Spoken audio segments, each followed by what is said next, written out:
శుభోదయం. ఈరోజు 3వ తేదీ మార్చి 2026. జేఎంఎస్ రైతు బిడారు, సుభాష్ పాలేకర్ కృషి, ఎస్పీకే అకాడమీ సామూహిక సమిష్టి శిక్షణ శిబిరం, వ్యవసాయిక శిక్షణ శిబిరం. ఈరోజు మన రైతు బిడారు సామూహిక సభ్యులందరికీ ఒక మంచి విశ్లేషణ.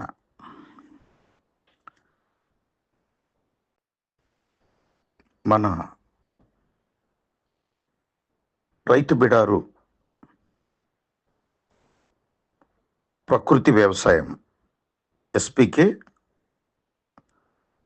సుభాష్ పాలేకర్ కృషి, ప్రకృతి వ్యవసాయ విజ్ఞానవేత్త సుభాష్ పాలేకర్ గారు ఈ సమాజానికి ఒక గొప్ప సందేశాన్ని అందివ్వడం జరిగింది. వ్యవసాయం మానవ నిర్మితమా, భగవంతుని నిర్మితమా అనేటువంటి విషయం మీద 4th ఎపిసోడ్లో ఒక అద్భుతమైనటువంటి విశ్లేషణ ఇవ్వడం జరిగింది.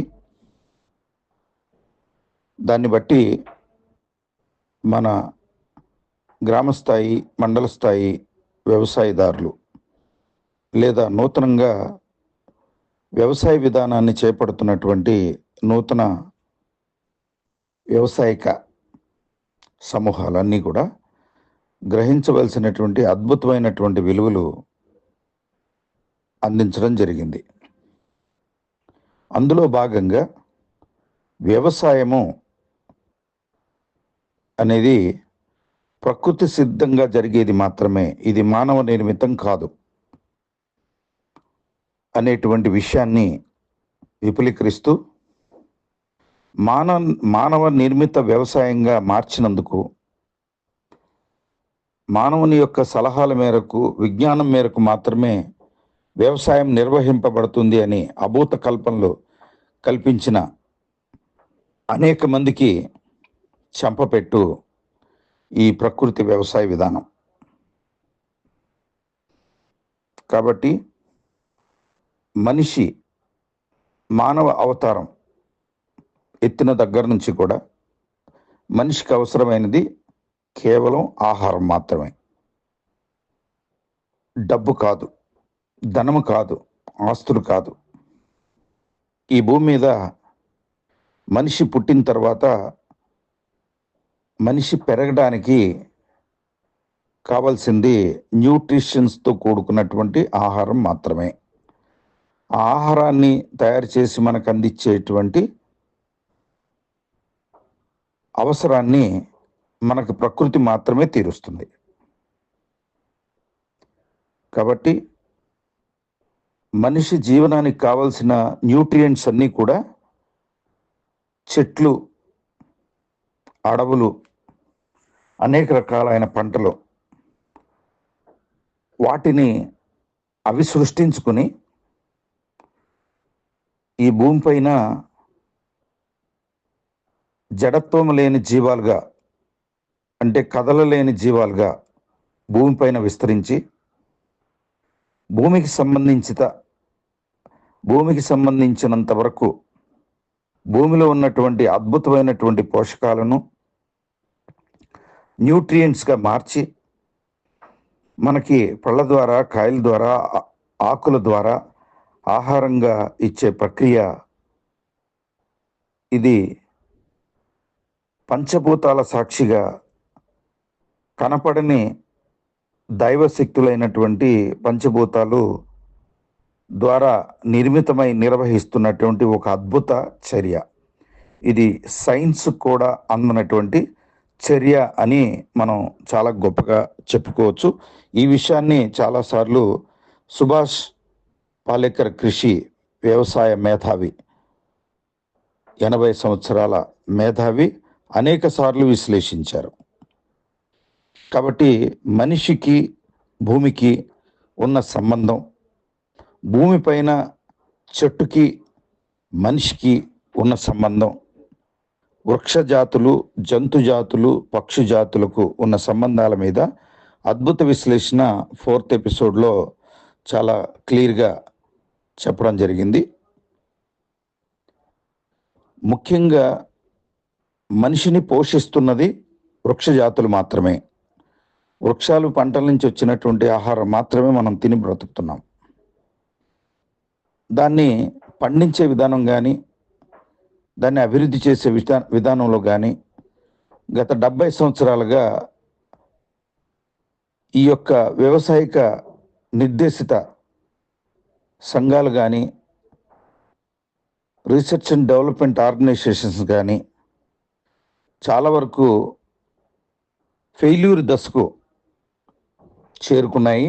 అంతేకాదు, మానవ నిర్మిత వ్యవసాయంగా ప్రకటనలు చేసి దాన్ని వ్యాపారం చేసుకుంటూ అనేక మంది దుష్ట శక్తులు ఈ వ్యవసాయం అనేటువంటి అద్భుతమైనటువంటి దైవ కార్యాన్ని వ్యాపారంగా మార్చి అనేక లక్షల మంది రైతులు అప్పుల పాలైపోయే విధంగా, అనేక లక్షల మంది రైతులు ఆత్మహత్యలు చేసుకునే విధానానికి దిగజార్చినటువంటి మరి అగ్రికల్చరల్ వైజ్ఞానికులు తలదించుకోవాల్సినటువంటి పరిస్థితి ఈనాడు ఏర్పడింది. గత 40 సంవత్సరాలుగా చేసినటువంటి research and development of Subhash Palekar కృషి వ్యవసాయ అకాడమీ ద్వారా నిర్వర్తించినటువంటి అద్భుతమైనటువంటి పరిశీలన, పర్యవేక్షణ, నిర్ధారణలు ఆధారంగా వ్యవసాయం దైవదత్తంగా జరుగుతుంది, ఇది మానవ నిర్మితం కాదు అని నొక్కి వక్కాణించినటువంటి విధానం ఈనాడు బహిర్గతమైంది. కాబట్టి ముఖ్యంగా మనిషి తెలుసుకోవాల్సినటువంటి నగ్న సత్యం ఇది. మనిషి మనిషిగా పుట్టిన తర్వాత మనిషి చదువుకుని ఎలాంటి ప్రయోజనాలు లేనటువంటి చదువులు ఏ విధంగా అయితే చదువుకున్న తర్వాత ఈ ప్రకృతి సిద్ధమైనటువంటి సాంప్రదాయ సిద్ధాంతాలు తెలియకుండా మనిషి మృగంలా బ్రతకటం అనేది ఏ విధంగా జరుగుతుందో అదేవిధంగా అనేక పాలక కార్యక్రమాలు కూడా, మానవ నిర్మిత పాలక కార్యక్రమాలను కూడా దుష్టాంతరాలను ఇముడ్చుకుని, స్వార్థాన్ని ఇముడ్చుకుని కొనసాగటం మూలంగా ఈనాడు ఈ భూమి మీద మానవుడు అస్పష్టత జీవనాన్ని గడుపుతూ అతలాకుతలమైపోయి అనారోగ్యంతో మరణిస్తున్నాడు. కాబట్టి మానవుడు జీవించటం ఒక ఎత్తు అయితే, ఆ జీవితాన్ని సన్మార్గ ప్రయోజనాలను అందిస్తున్నది వృక్ష జాతులు, అలాగే జంతు జాతులు, పక్షి జాతులు. వీటన్నిటి సహకారంతో జరిగే వ్యవసాయం మీద ఆధారపడి ఆ వ్యవసాయాల ద్వారా వచ్చేటువంటి ఫలాలను తిని మనిషి బ్రతుకుతూ ఉన్నాడు. ఆ విషయాన్ని మనిషి మర్చిపోయి కేవలం డబ్బుతో కొనుక్కుంటే ఆహారం వస్తుంది అనుకుని డబ్బు కోసం వెంపర్లాడుతూ, డబ్బు సంపాదనపై వెంపర్లాడుతూ గ్రామాలను వదిలి, మండలాలను వదిలి, అనేక తీర ప్రాంతాలను దాటి కూడా వెళ్ళి మనిషి జీవించడానికి చేసే ప్రయత్నం ఒక నిర్వీర్యమైనటువంటి ప్రయత్నంగా సుభాష్ పాలేకర్ కృషి అకాడమీ వారి నిర్ధారణ రుజువైంది. కావున ఈనాడు ఈ భూమి మీద జరుగుతున్నటువంటి global warming, this is the biggest warning to the all over the world people. ఈ భూమి మీద ఎన్ని దేశాలు అయితే ఉన్నాయో, ఎన్ని రాష్ట్రాలు అయితే ఉన్నాయో, ఎన్ని జిల్లాలు అయితే ఉన్నాయో, మానవ సమాజం ఎన్ని రకాలుగా ఉందో అందరికీ ఒకే ఒక వార్నింగ్. ఈ భూమి వేడి అధికం కావడం, దట్స్ కాల్డ్ గ్లోబల్ వార్మింగ్. ఈ గ్లోబల్ వార్మింగ్ 35 డిగ్రీ సెంటీగ్రేడ్లో మనిషి బ్రతకాల్సినటువంటి పరిస్థితి 24 నుంచి 34 వరకు సెంటీగ్రేడ్లో మాత్రమే మనిషి బ్రతికే జీవన లక్ష్యాలు, మనిషి యొక్క మానవ అవయవాల నిర్మాణం జరిగి ఉన్నది. అదేవిధంగా ప్రకృతి భూమి పుట్టిన దగ్గర నుంచి మనకు చారిత్రక విషయాలు తెలుసుకున్న దగ్గర నుంచి, అంటే సింధు నాగరికత, జంబూద్వీప మూలవాసీ సమాజ్ మరియు సింధు నాగరిక సామాజిక జీవనాలు మొదలు అంటే దాదాపు 5-6 వేల సంవత్సరాలు గతం నుంచి మనం తీసుకుంటే స్వచ్ఛమైనటువంటి ప్రకృతి వ్యవసాయంతోనే 6,000 సంవత్సరాలు జనజీవన స్రవంతి అభివృద్ధి చెందింది అనే మాట నిత్య వాస్తవం. మనిషి బ్రతకడానికి మానవ నిర్మితమైనటువంటి వ్యవసాయం కాదు, ప్రకృతి నిర్మితమైనటువంటి వ్యవసాయం మాత్రమే ఈ దేశ ప్రజలకు, జంతుజాలాలకు, పక్షులను పోషిస్తుందనే మాట వాస్తవం. ఇలాంటి వాతావరణం కలిగినటువంటి ఈ దేశం యొక్క ఔన్నత్యం, ఈ భూమిలో ఉన్నటువంటి శుభప్రదమైనటువంటి పోషకాల విలువలు, భూమి యొక్క అత్యున్నత సారవంతమైన న్యూట్రియంట్స్ విలువలు కలిగిన మంచి వాతావరణం కలిగిన ఒక అద్భుతమైనటువంటి భూప్రాంతం మన జంబూద్వీప దేశం. దీనికి భారత్ అని, ఇండియా అని, హిందుస్థాన్ అని 3 పెట్టుడు పేర్లు పెట్టి పిలుచుకోవడం జరుగుతూ ఉంది. ఈ జంబూద్వీప దేశం ఒక అద్భుతమైనటువంటి కల్పవృక్షం. దేనికి లోటు లేనటువంటి ప్రకృతి సంబంధిత వనరులు, జంతు వనరులు, అడవులు, భూ వనరులు, లోహపు వనరులు పూర్తిగా అద్భుతంగా మనకు పౌష్టికాహారం అని ఏదైతే అంటామో దానికి సంబంధించిన కావాలైన అన్ని ఎలిమెంట్స్ కూడా ఈ భూమి మీద ఉండటం మూలంగా మానవ జాతితో పాటు జంతు జాతులు, పక్షి జాతులు కూడా నిర్భయంగా కొన్ని వేల సంవత్సరాల నుంచి కొనసాగటం మనకి తెలిసిన విషయమే. కానీ ఈ విషయం మీద మనిషి అన్నవారు ఎవరూ కూడా విశ్లేషణ కానీ, దానిపైన ఒక ప్రక్షాళన కానీ, దాని మీద ఒక గౌరవం కానీ పెంచుకునేటువంటి పరిస్థితి నాడు లేదు. కాబట్టి అలాంటి పుణ్యభూమి దేశంలో, ఒక అద్భుత వనరులు కలిగినటువంటి దేశంలో 3 కాలాలు, వర్షాకాలం, ఎండాకాలం, వానాకాలం, శీతాకాలం, 4 కాలాలు కలిగినటువంటి ఈ దేశంలో 4 రకాల వైవిధ్యమైనటువంటి జీవజాతులు, జంతు జాతులు అభివృద్ధి చెందినటువంటి ఈ దేశంలో మనిషి పుట్టడం అనేది ఒక అదృష్టం. మనిషి పుట్టిన తర్వాత ఈ యొక్క సంస్కృతి, ప్రకృతి యొక్క నిర్మిత సంస్కృతి లేదా ప్రకృతి యొక్క పాలనా విధానం లేదా ప్రకృతి యొక్క అనుసరణ విధానం తెలుసుకోకపోవడం, తెలుసుకుని కూడా ప్రకృతిని నిర్లక్ష్యం చేయడం ఈనాడు మనిషి చేస్తున్నటువంటి ఒక ఉన్మాదం. అంతేకాదు, నిర్లక్ష్యం చేయొచ్చు, ప్రకృతికి ఎలాంటి సహాయ సహకారాలు కూడా అందించకపోవచ్చు.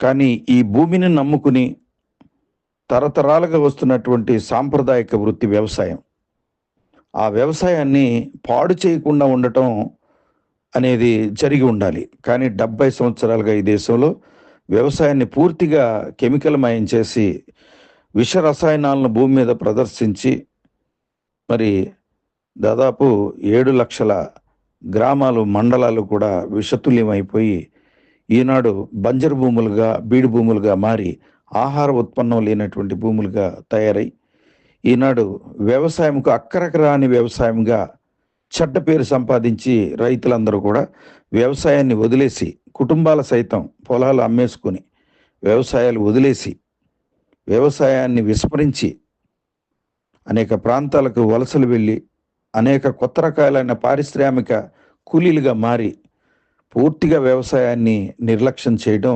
ఈనాటి కరువు ప్రారంభమైంది. రీసెంట్గా మీకు తెలుసు, శ్రీలంకలో కేజీ బియ్యం 1000 రూపాయలు అమ్మినటువంటి విషయం. ఈ రోజున కేజీ 100 నుంచి 200 వరకు వాళ్ళు ఇండియాలో కూడా అమ్ముకునేటువంటి పరిస్థితులు వచ్చినాయి మెట్రో సిటీస్లో. ఏది ఏమైనప్పటికీ సాంకేతిక పరిజ్ఞానం పెరిగిన తర్వాత WTO గైడ్లైన్స్ కానీ, ప్రాపంచిక విజ్ఞానం కానీ, సోషల్ మీడియా కానీ, సోషల్ ఇంజనీరింగ్ కానీ పెరిగిన తర్వాత ఏదైతే మానవ జీవన విధానానికి అద్భుతమైనటువంటి శ్రేష్టమైనటువంటి విధానం ఉందో ఆ విధానాన్ని పూర్తిగా నిర్లక్ష్యం చేయటమే కాకుండా దాన్ని విధ్వంసం చేయడం కూడా జరిగింది. అదే మన వ్యవసాయ రంగం, మన వ్యవసాయ పారిశ్రామిక రంగం పూర్తిగా ధ్వంసం చేయడం జరిగింది.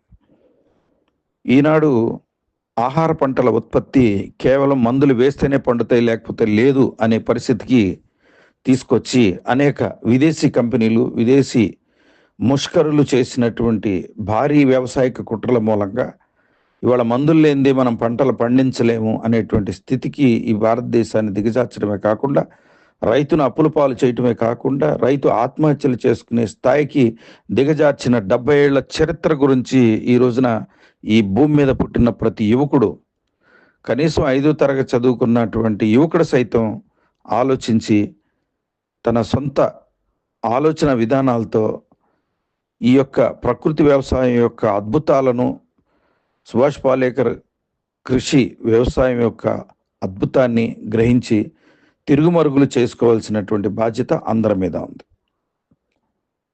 చాలా నిరాటంకంగా సుభాష్ పాలేకర్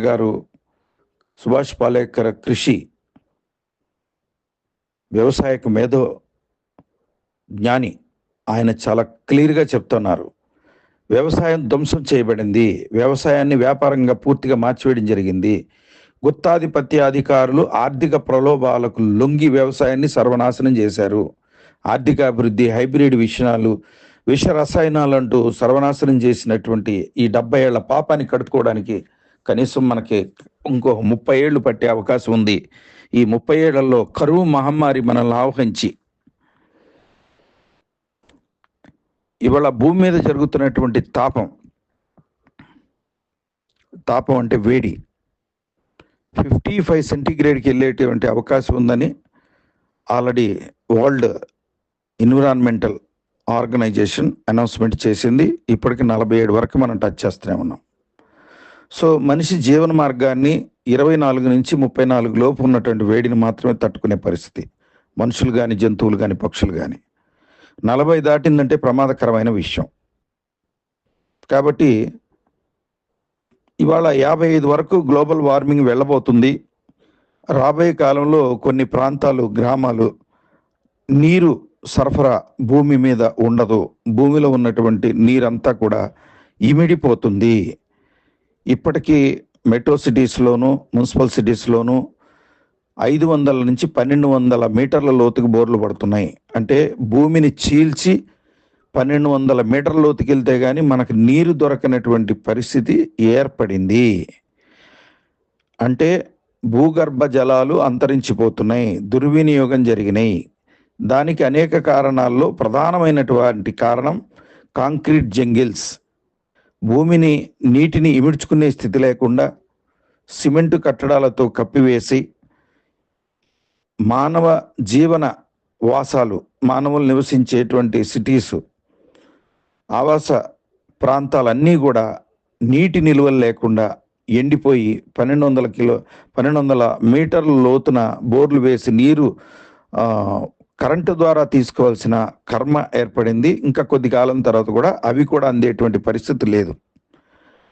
ఆ పరిస్థితులు ఈ 2025 నుంచి 30 లోపే అద్భుతమైనటువంటి మార్పులు జరగబోతున్నాయి. ఘోరమైనటువంటి విపత్తులు కూడా మనం ఎదుర్కోబోతున్నాం. నీటి నిల్వలు పూర్తిగా అయిపోయి కొన్ని ఈ మహానగరాలన్నీ కూడా నీరు లేక ఇప్పుడు కట్టినటువంటి సిమెంట్ కట్టడాలన్నీ కూడా వదిలేసి గ్రామ ప్రాంతాలకు పారిపోయే పరిస్థితి ఇంకొక 5 సంవత్సరాల్లోనే ఉందని వైజ్ఞానికులు చెప్తా ఉన్నారు. అంటే 1200 కిలోమీటర్ల లోపలికి నీరు వెళ్ళిపోయింది అని అంటే మానవ ఆవాసాలు ఉన్న ఏ ప్రాంతాల్లో కూడా నీరు అందుబాటులో లేదని అర్థం.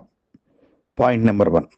నీరు భూమిలో లేనప్పుడు భూమి తాపం పెరుగుతుంది, వేడి పెరుగుతుందన్న విషయం మీకు తెలిసిందే. సూర్యుని యొక్క తాపాన్ని తట్టుకోగలిగినటువంటి భూమి, తేమ ఇమిడి ఉన్నటువంటి భూమి ఉంటేనే మనిషి బ్రతకగలడు. తేమతోనే చెట్లు అన్నీ బ్రతుకుతున్నాయి. తేమ అంటే నీటి ఆవిరి కలిసినటువంటి భూమి. తేమ కలిగినటువంటి విధానంతోనే భూమి ఈ యొక్క సూర్యుని యొక్క తాపాన్ని తట్టుకోగలిగి ఎన్విరాన్మెంట్ అంటే వాతావరణాన్ని సమతుల్యం చేయగలుగుతా ఉంది. అలాంటి భూమిలో నీరు లేకుండా చేస్తున్న ఈ మానవుడు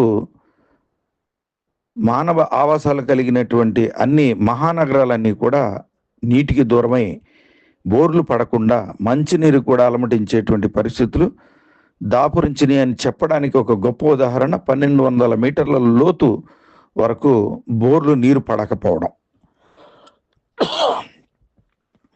ఇంకొక ప్రమాదకరమైనటువంటి విషయం ఏంటంటే, ఆయా ప్రాంతాల్లో నీరు పడనప్పుడు నీరు పడుతున్న ప్రాంతాల నుంచి వాటర్ని సప్లై తీసుకుని అపార్ట్మెంటుల్లో నింపుకోవడం, ట్యాంకుల్లో నింపుకోవడం కూడా ఒక దౌర్భాగ్య స్థితి.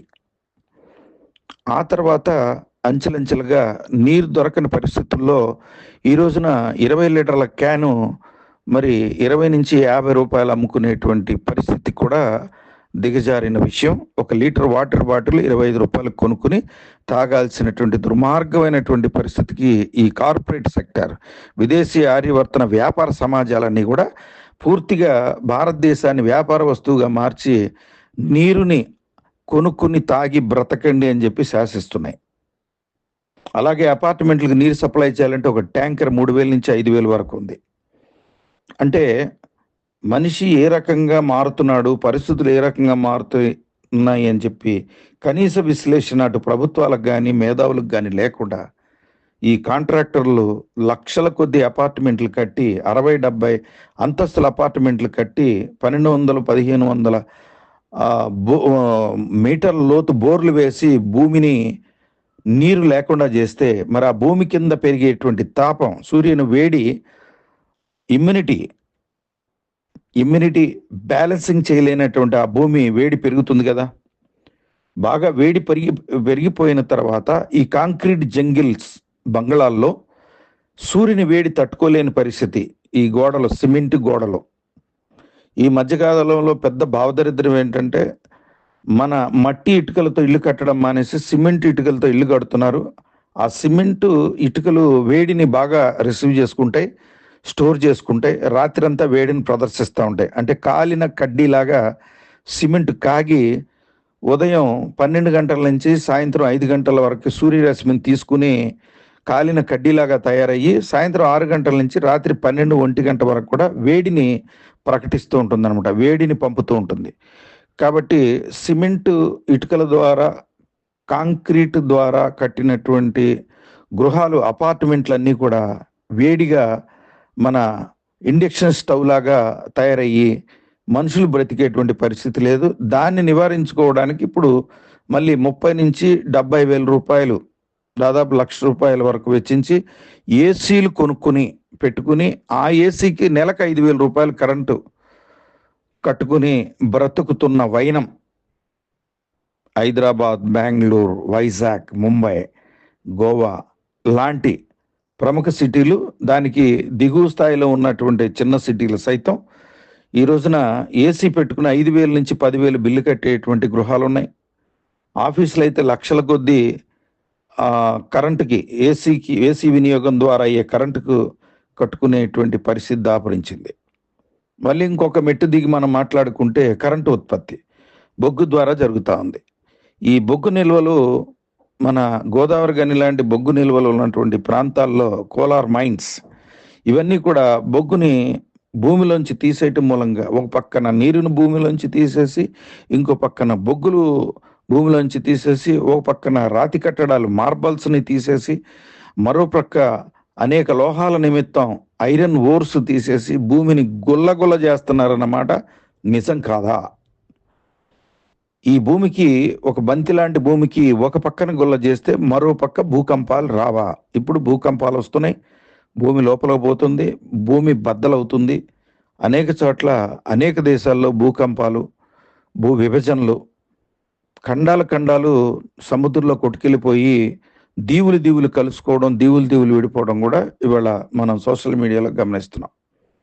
మరి మన దేశం ఏంటి? మన భూమి పరిస్థితి ఏంటి? మనం ఉన్నది ఏ దేశంలో ఉన్నాం?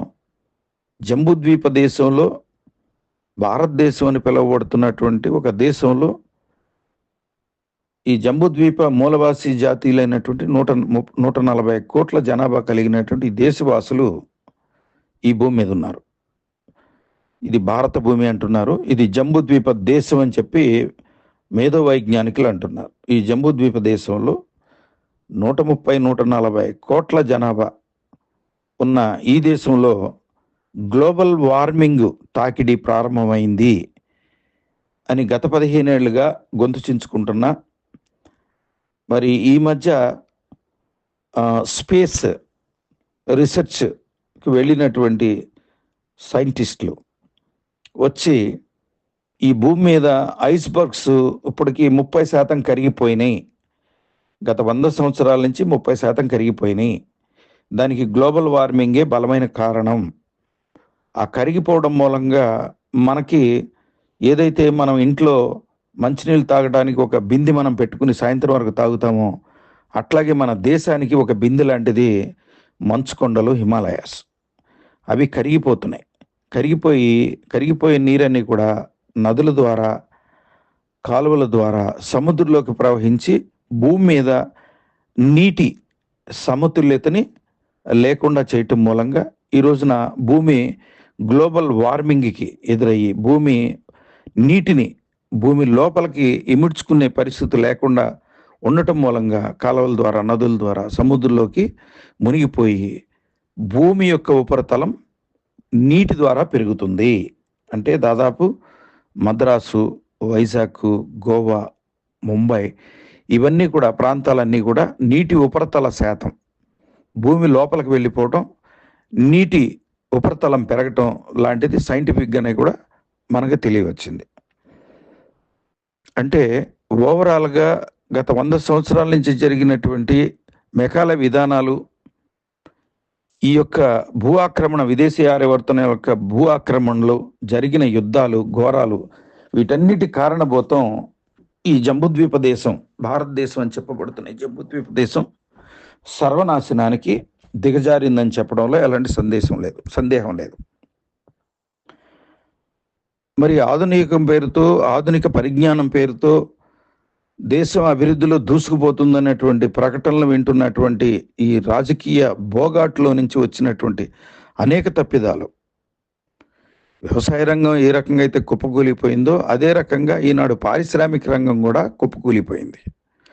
వ్యవసాయ రంగం మూలంగా దాదాపు 60-70% రైతాంగం బతుకు తెరువు ఉంటే, పారిశ్రామిక రంగం దాదాపు 15-20% పారిశ్రామిక రంగం బతుకు తెరువు ఉంటే, ఇలాంటి పరిస్థితులు ఇటు పారిశ్రామిక రంగము, వ్యవసాయ రంగము పూర్తిగా కూడా తప్పు మార్గాన పడి సమతుల్యత లేనటువంటి ఘోర పరిస్థితులకి దిగజారి పారిశ్రామిక రంగము అభివృద్ధి లేదు, వ్యవసాయ రంగం అభివృద్ధి లేదు. ఏం జరిగింది ఈ 70-80 సంవత్సరాల్లో, ఈ 100 సంవత్సరాల్లో అనేది గౌరవనీయులు ది గ్రేట్ మానవదయమైనటువంటి సుభాష్ పాలేకర్ కృషి గారు 40 ఏళ్ళు రీసెర్చ్ చేసి దాదాపు 40 లక్షల మందిని ప్రకృతి వైవిధ్య రైతులుగా మార్చి ఈనాడు కనీసం ఒక 5% లేదా 1%, 2% ఈ దేశ జనాభాకి స్వచ్ఛమైన ఆహారాన్ని ఇచ్చేటువంటి స్థితికి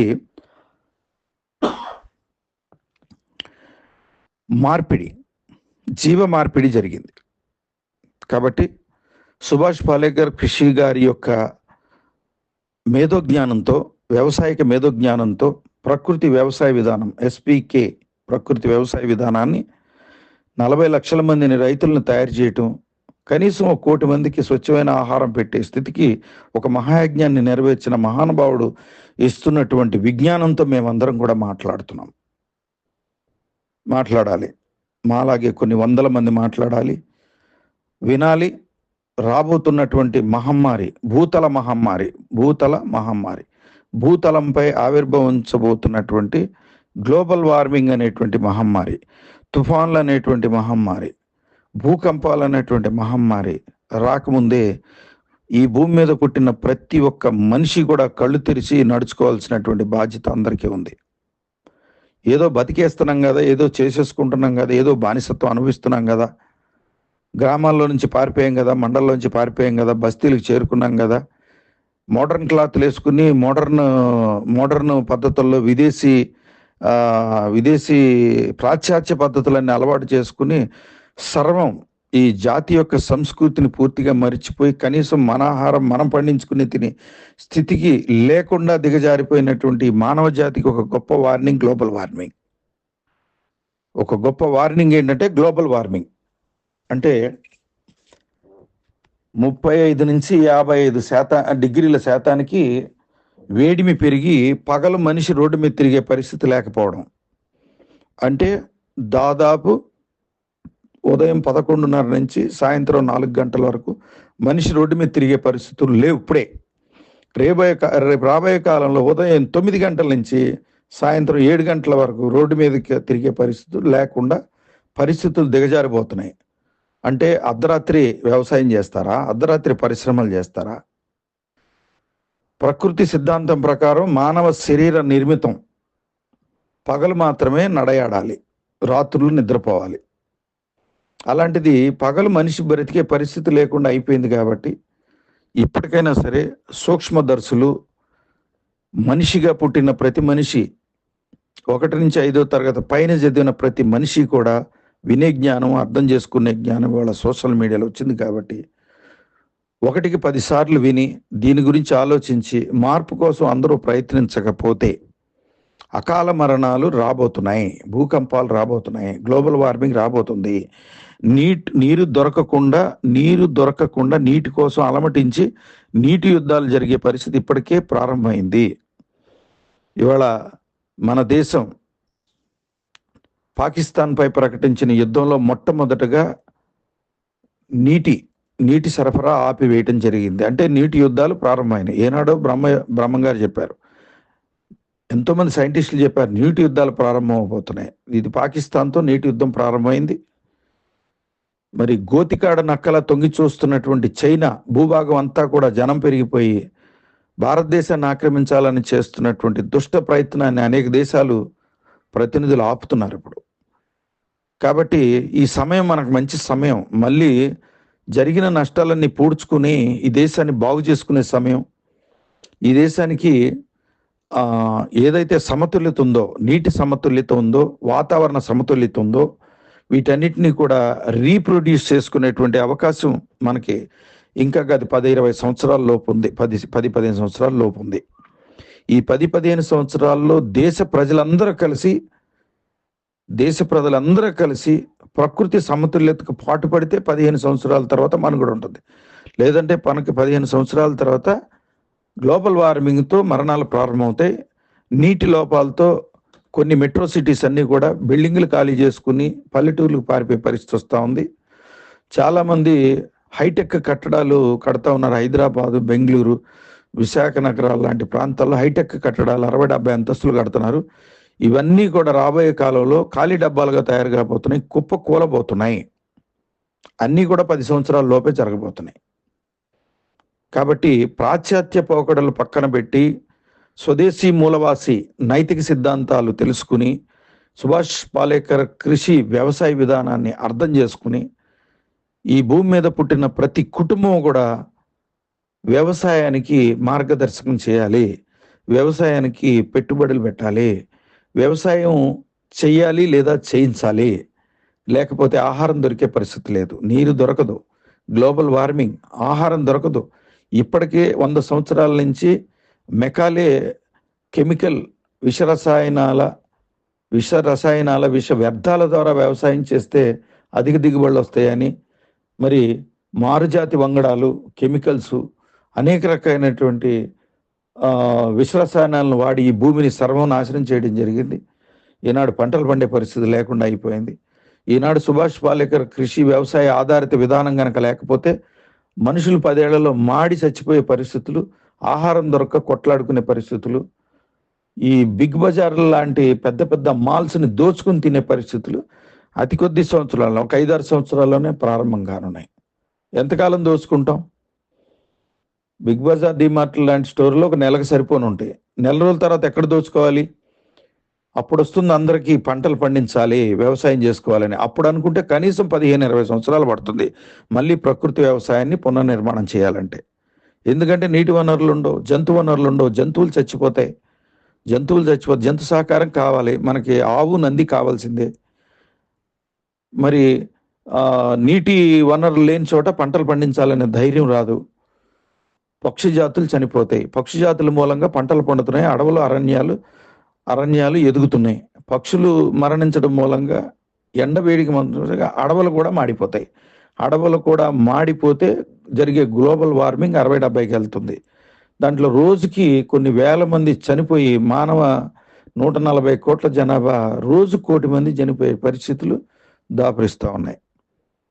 ఈరోజు సుభాష్ పాలేకర్ గారు చెప్పినటువంటి ప్రకృతి వ్యవసాయక సిద్ధాంతాన్ని, సుభాష్ పాలేకర్ సిద్ధాంతాన్ని కనుక ఈ దేశ ప్రజలు వెంటనే పరిగణలోకి తీసుకోకపోతే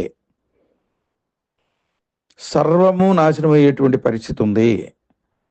హైటెక్ అని బయటకు వెళ్ళి ఫుట్టెక్ లేక పునాదులు కదులుతూ ఉంటే హైటెక్ అని ఇవాళ హైటెక్ సిటీలు అభివృద్ధి చేయటం మూలంగా హైటెక్ సిటీల్లో ఉన్న వాళ్ళందరూ కూడా ఎన్ని లక్షలు సంపాదించినా కేజీ 1000 రూపాయలకు బియ్యం కొనుక్కునే పరిస్థితి, వంకాయలు కేజీ 500 కొనుక్కునే పరిస్థితి అతి కొద్ది రోజుల్లోనే రాబోతుంది. మీ జీతాలు చాలు, మీ ఆస్తులు కూడా చాలు.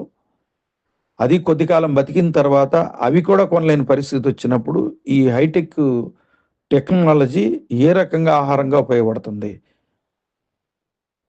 ఈ మెట్రో సిటీస్లో బిల్డింగులు తిని బతుకుతారా, ఎండిపోయిన భూములు తిని మట్టి తిని బతుకుతారా అని ఎస్పీకే సుభాష్ పాలేకర్ కృషి వ్యవసాయ విధానం అకాడమీ గొంతెత్తి అరుస్తూ ఉంది. This academy is developed by last from 40 years and 40 lakhs people. They are doing Prakriti agriculture, the nature agriculture, SPK nature agricultural system. ఇది ఆంధ్రప్రదేశ్లో తెలంగాణలో ఏ మోస్తరుకు ఉందో మనకు తెలియదు. ఈ మధ్య 10-15 వేల మంది ప్రకృతి వ్యవసాయానికి కన్వర్ట్ అయినట్టుగా మిస్టర్ విజయరామ్ గారు చెప్పుకొచ్చారు. ఆయన మన తెలుగు రాష్ట్రాల కర్షక మహర్షి, ద కిసాన్ అడ్వైజర్. ప్రకృతి వ్యవసాయానికి మూల సిద్ధాంతకర్తగా తెలుగు రాష్ట్రాల్లో ఒక మహానుభావుడు తయారయ్యాడు. ఆయన పేరే విజయరామ్. మీకు బ్యాక్ టు రూట్ అనేటువంటి ఛానల్లో 200 వీడియోలు ఉన్నాయి. అవన్నీ కూడా 3 నెలలు పడతాయి. అవన్నీ కూడా చూడండి. అందులో సుభాష్ పాలేకర్ గారి సైన్స్ కూడా చాలా క్లియర్గా 30-40 ఎపిసోడ్లు ఇచ్చారు సుభాష్ పాలేకర్ కృషి అకాడమీ నుంచి. So back to root channel ద్వారా, ఇంకా వేరే ఇతరత్ర అనేక ఛానల్స్ ద్వారా, రాజీవ్ దీక్షిత్ గారి తెలుగు ట్రాన్స్లేషన్ ద్వారా అద్భుతమైన విషయాలు చెప్పారు. అవన్నీ వింటుంటే దాదాపు మాకు 3-4 నెలల నుంచి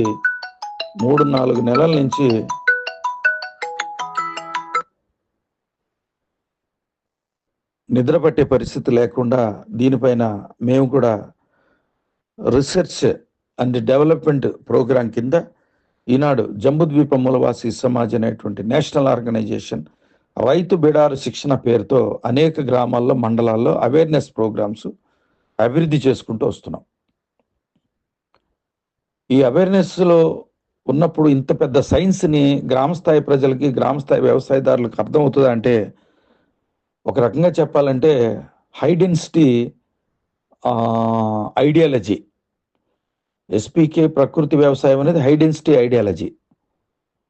జంబుద్వీప మూలవాసి సిద్ధాంతం అనేది ఒక 6000 సంవత్సరాల నాటి స్వదేశీ సైద్ధాంతిక సిద్ధాంతం, ఒక బలమైనటువంటి జ్ఞాన సమితి అయితే, ఇవాళ ఎస్పీకే ప్రకృతి వ్యవసాయం ఏదైతే సుభాష్ పాలేకర్ కృషి ప్రకృతి వ్యవసాయ సిద్ధాంతం ఈ రోజున మానవ మనుగడకి ఉపయోగపడే సిద్ధాంతం. ఇది చరిత్ర కాదు, ప్రస్తుతం ప్రజెంట్ సిచ్యువేషన్లో మనిషి బ్రతకడం కోసం నేర్చుకోవాల్సినటువంటి ఎస్పీకే ప్రకృతి వ్యవసాయం. ఇది 15 ఏళ్ళుగా ఆంధ్రప్రదేశ్లో కొన్ని 100,000 వీడియోలు వచ్చినా కనీసం 15,000 మంది మాత్రమే కన్వర్ట్ అయ్యారంటే 10 కోట్ల జనాభాకి 10,000 మంది వ్యవసాయం చేస్తే సరిపోతుందా? ఆంధ్ర తెలంగాణలో దాదాపు 15 లక్షల మంది వ్యవసాయం చేస్తే కానీ కనీసం 10 కోట్ల మందికి ఆహారం అందించలేం. ఇవాళ ఆహారం అందించలేక WTO గైడ్ లైన్స్ను వినియోగించి విదేశాల నుంచి కాయగూరలను దిగుమతి చేసుకోవడం, పప్పు దినుసులు దిగుమతి చేసుకోవడం, అవి కూడా విషరసాయనాలతో పండించినటువంటి దినుసులు విదేశాల్లో పనికిరాని వస్తువులన్నీ కూడా మన దేశానికి సప్లై చేయడం. కానీ మన దేశంలో తయారు చేసినటువంటి కెమికల్స్ ద్వారా పండించిన ఏ పప్పు దినుసులు కూడా విదేశాల వాళ్ళు షిప్పులు తిరగొట్టి షిప్పులు ముంచేశారు. కెమికలైజ్డ్ అయింది, పాయిజనైజ్ అయిందని. అంతేకాదు ఎన్నో రకాల రసాయన కంపెనీలు విదేశాల్లో అనుమతులు ఇవ్వకపోతే ఈ దేశంలోకి వచ్చి పెట్టి భూమిని మొత్తాన్ని కలుషితం చేస్తున్నాయి. ఇదొక పెద్ద ప్రమాదం. భూమిలో ఉన్నటువంటి నీరు తరిగిపోతుంటే ఉన్న నీటిని కూడా కలుషితం చేసి ఆ నీటి ద్వారా మనకు మంచినీరు ద్వారా కెమికల్ మాలిక్యూల్స్ బాడీలోకి వెళ్ళి మన రక్తంలో కెమికల్ మాలిక్యూల్స్ కలిసి అవి శరీరంలో నుంచి బయటికి వెళ్లకుండా ఊబకాయాలు వచ్చి, హార్ట్ అటాక్స్ వచ్చి, క్యాన్సర్లు వచ్చి మనిషి చనిపోయే పరిస్థితి ప్రాక్టికల్గా 20 ఏళ్ళ నుంచి జరుగుతూ ఉంది. వీటన్నిటిని సరిదిద్దడానికి మళ్ళీ హైటెక్ హాస్పిటల్స్. ఎంత ఘోరమైనటువంటి అభివృద్ధి సాధక నాటకం జరుగుతుంది ఈ దేశంలో అని అంటే, మనిషి శరీరంలోకి కెమికల్స్ ద్వారా, ఆహారం ద్వారా కెమికల్స్ వెళ్తే వాటిని నిర్మూలించడానికి మళ్ళీ బల్క్ డ్రగ్ కెమికల్స్, మెడిసిన్స్ ద్వారా మనిషికి మళ్ళీ మెడిసిన్స్ ఇవ్వడం. ఆ రకంగా 100 సంవత్సరాలు బతకవలసినటువంటి శరీరాలు 30-40 సంవత్సరాలకి, 50 సంవత్సరాలకే ఖండమైపోతున్నాయి. కొన్ని లక్షల మంది హాస్పిటల్లో చనిపోతున్నారు. ఈ విషయాన్ని గవర్నమెంట్ బయటపెట్టట్లేదు, మానవ సిద్ధాంతవేత్తలు కూడా. ఇన్ని లక్షల హాస్పిటల్స్ ఉన్నప్పుడు ఏ హాస్పిటల్లో ఎంతమంది చనిపోయారు, దేని గురించి చనిపోయారనే విశ్లేషణ వాళ్ళ సోషల్ మీడియా కానీ గవర్నమెంట్ కానీ ఎక్కడని చెప్తుందా? మానవ మరణాల, జనన మరణాల సంఖ్య ప్రకటన ఏ ఛానల్ అయినా చేస్తుందా? ఏ ఛానల్ అయినా చేస్తుందా? ఈరోజు హైదరాబాద్ బోర్డర్లో ఎంతమంది చనిపోయారు? హైదరాబాద్లో 2 కోట్ల జనాభా, ఎంతమంది చనిపోయారు? ఆంధ్ర రాష్ట్రంలో 5-6 కోట్ల జనాభా, ఎంతమంది? 5 కోట్ల జనాభా తెలంగాణ, ఎంతమంది చనిపోయారు? 140 కోట్లకి ఎన్ని కోట్లు చనిపోయారు? ఎందుకు చనిపోతున్నారు? ఈ సైన్స్ ఎవరన్నా బయటికి తీశారా?